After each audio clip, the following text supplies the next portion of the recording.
Hi guys, Bill again.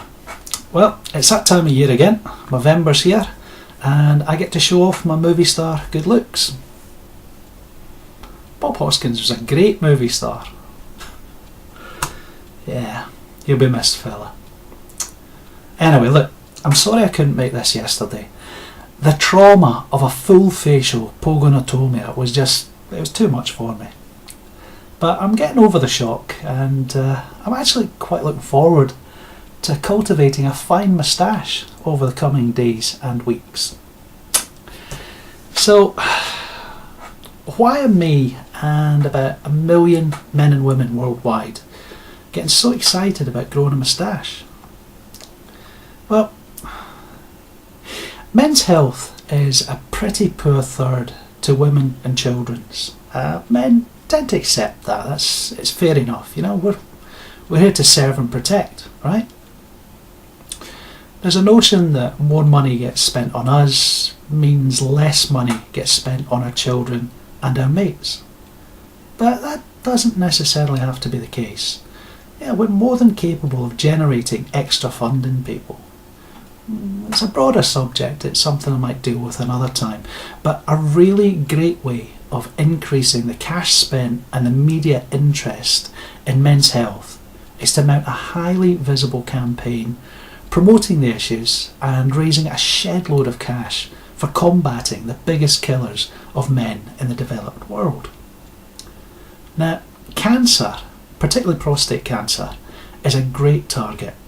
It kills proportionally as many men as breast cancer does women, and that's about 4% here in the UK every year. But having said that, it receives just over half as much funding as breast cancer does. Now, there are reasons for that, but it's a great indicator of the current priorities of medical funding in the developed world. And these priorities, not just in funding, but also in the targeting of effort and the measures that are used to educate, prevent and treat healthcare issues, are a large part of the reason why women are outliving men in every single country in the world today.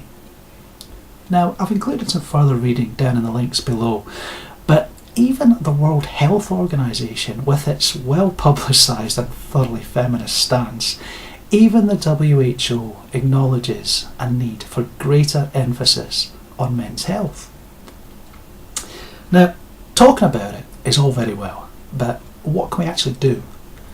Well, back in 2003, some Australians combined two cornerstones of masculinity: at the end of working week beers and facial hair, and they came up with a genius scheme to raise awareness and raise a little bit of funding.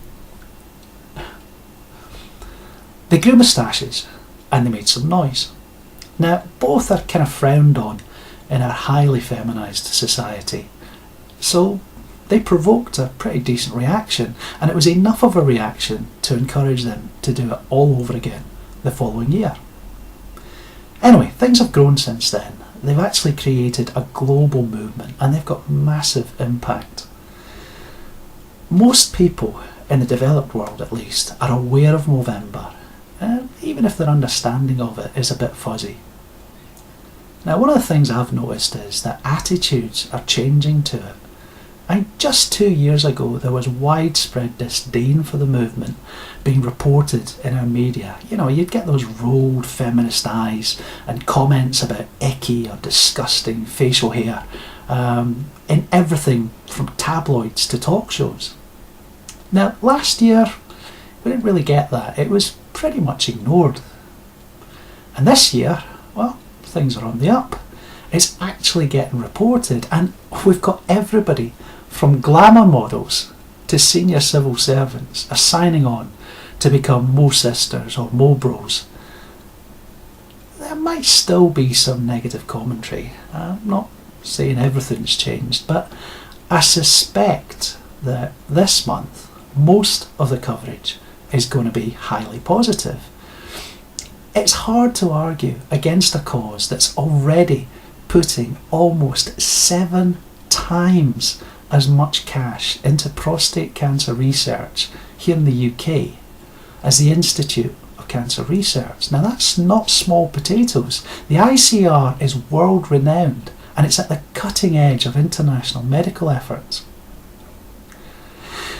So what can we do to help? Well, as always, you do what you can. Now there's a link below. If you can grow a tash, then grow one. If nothing else, grow a tash. But tell your friends and your workmates why you're growing the tash. Now this is all about challenging prevailing attitudes, and you're doing it in a manner that most people are going to find very difficult to challenge. Now obviously if you can't grow one yourself, support the people who do. That's what the Mo Sisters are all about. Now if you can spare a few minutes, register yourself as a Mo Bro or a Mo Sister and try and raise a little bit of sponsorship. It doesn't have to be much. This is a collaborative effort. Every little helps. And talking of such, if you have got some spare coin and you just want to donate, you don't want to take any other part, use that link, get onto the site and make a pledge. Pay a little bit of cash. If you like, you can type somebody's name into a search bar they've got there and you can allocate that donation against the person you know that's taking part. Mine's is under Bill Clement, obviously. If you like, we can compare tallies at the end of the month. Yeah, make it a little bit fun, turn it into a game. And that's part of the idea of this. Have fun with it. It's a great cause. It's a brilliant way of getting the public to think of men as something other than these bestial servants or wicked oppressors. And it's a great way of saving lives and improving the quality of life of a large number of your fellow human beings. Right? What's not to like, eh? Laters, guys.